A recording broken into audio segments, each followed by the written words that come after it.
আসসালামু আলাইকুম, স্বাগত আজকে জাগো ফুটবলে। জানিয়ে দেব হাতে থাকা সর্বশেষ আপডেট।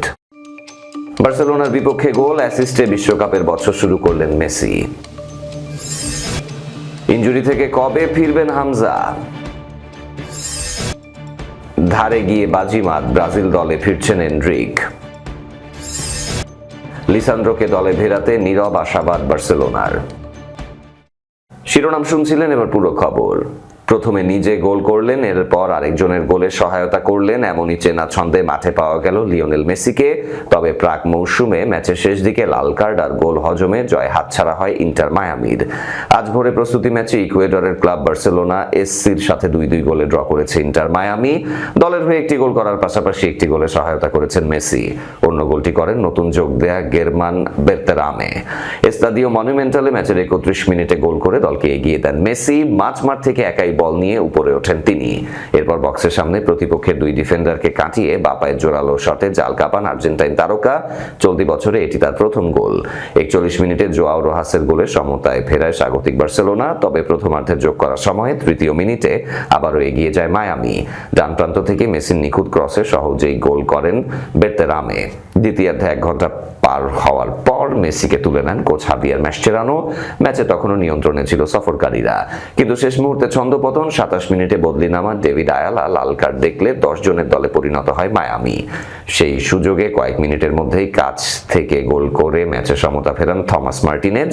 শেষ পর্যন্ত ড্র নিয়ে মাঠ ছাড়ে ইন্টার মায়ামি। দক্ষিণ আমেরিকার প্রাক মৌসুম সফরে খেলা 3টি ম্যাচের মধ্যে মায়ামির দ্বিতীয় ড্র এটি। 22 ফেব্রুয়ারি লস এঞ্জেলেসে এফসির বিপক্ষে ম্যাচ দিয়ে 2026 MLS অভিযান শুরু করবে ইন্টার মায়ামি। তার আগে আগামী শনিবার ভোরে ইন্ডিপেন্দিয়েন্তে দেল ভালের বিপক্ষে শেষ প্রস্তুতি ম্যাচ খেলবে মেসি বাহিনী। হামজা চৌধুরীকে নিয়ে বড় দুঃসংবাদ। ইনজুরির কারণে 6 সপ্তাহ লেস্টার তারকাকে থাকতে হবে বিশ্রামে। এরপর তার কন্ডিশন পর্যবেক্ষণ করে ক্লাব সিদ্ধান্ত নেবে কবে মাঠে ফিরবেন তিনি। ফলে সংখ্যা তৈরি হয়েছে মার্চে বাংলাদেশের হয়ে তার মাঠে নামা নিয়ে।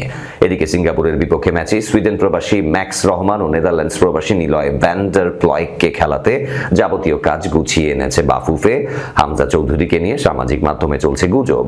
তার হাসপাতালের বিছানায় শুয়ে থাকা কিংবা ক্রাচে ভর করে হেঁটে চলা যে ছবিটি ভাইরাল হয়েছে তার সত্যতা নেই বলে নিশ্চিত করেছে বাফুফে। কিন্তু তার ক্লাব বলছে ভিন্ন কথা। ইনজুরিতে পড়ায় অন্তত 6 সপ্তাহ লেস্টার সিটি তারকাকে থাকতে হবে বিশ্রামে। এরপরে যে তিনি মাঠে ফিরতে পারবেন সেখানেও নেই নিশ্চয়তা। রিকভারি ঠিকমতো না হলে হামজাকে নিয়ে কোনো ঝুঁকি নেবে না দ্য ফক্সেস, যার প্রভাব পড়ার আশঙ্কা আছে আসছে মার্চ উইন্ডোতে। এ বিষয়ে বাফুফে সহসভাপতি ফাহাদ করিম বলেন, সামাজিক মাধ্যমে ইতোমধ্যে আমরা প্রচারও করেছি যে সকল ছবিগুলো দেয়া হচ্ছে বা সংবাদ প্রচার হচ্ছে সেগুলো সত্য নয়।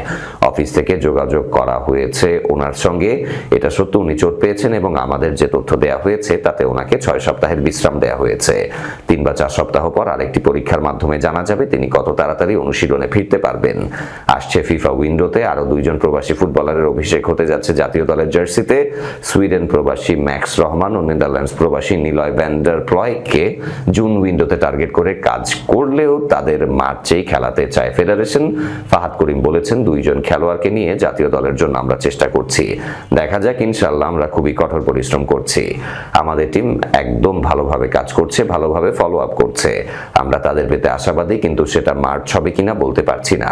তবে মার্চের জন্য চেষ্টা করছি।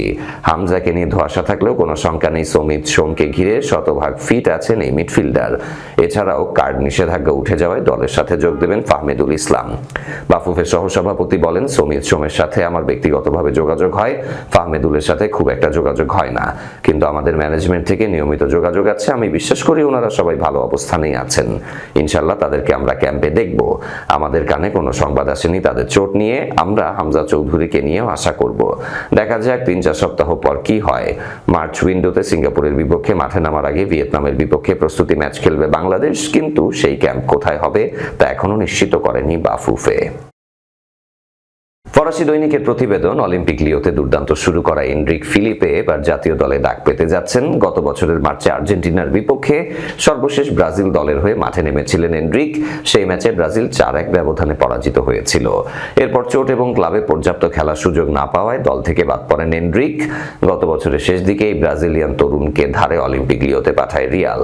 ফ্রান্সে পা রাখার পর থেকেই দারুণ খেলছেন তিনি। লিও জার্সিতে এখনো পর্যন্ত 5 ম্যাচে 5 গোল ও 1টি গোলে সহায়তা করেছেন এনরিক। এনরিক। লিও লিগ ওয়ানের ইতিহাসে সবচেয়ে কম বয়সে হ্যাট্রিক করা খেলোয়াড়, এখন 19 বছর বয়সী এই তরুণ। এমন পারফরমেন্স নজর এড়ায়নি ব্রাজিল কোচ কার্লো আনচেলোত্তির। মার্চে বিশ্বকাপের প্রস্তুতি হিসেবে রোড টু 26 শিরোনামে প্রীতি ম্যাচ খেলবে ব্রাজিল। ফরাসি দৈনিক লেকিপের প্রতিবেদন, ফ্রান্স ও ক্রোয়েশিয়ার বিপক্ষে শুরুর একাদশে এনরিককে খেলাতে পারেন আনচেলোত্তি। সাবেক পালমেইরাস ফরওয়ার্ডকে নিয়ে আবারও নিজের পরিকল্পনা ঝালিয়ে নিতে চান ইটালিয়ান কোচ। 2026 সালের বিশ্বকাপে খেলার লক্ষ্যে এনরিক বহুদিনের, সে কারণে লিওতে ধারে যাওয়ার সিদ্ধান্ত নেন তিনি। রিয়াল মাদ্রিদ সীমিত সময় মাঠে নামলে জাতীয় দলে জায়গা পাওয়া কঠিন হতো, এই কথা ভালো করেই জানতেন এই ফরওয়ার্ড। আনচেলোত্তির সাথে আগের কাজের অভিজ্ঞতাও এনরিকের পক্ষে যাচ্ছে। রিয়ালে একসঙ্গে কাজ করার সুবাদে তার সামর্থ্য সম্পর্কে ভালোই ধারণা আছে ব্রাজিল কোচের। সেই বোঝাপড়ায় এবার জাতীয় দলে নিয়মিত হওয়ার পথে এগিয়ে দিতে পারে এই তরুণ প্রতিভাকে।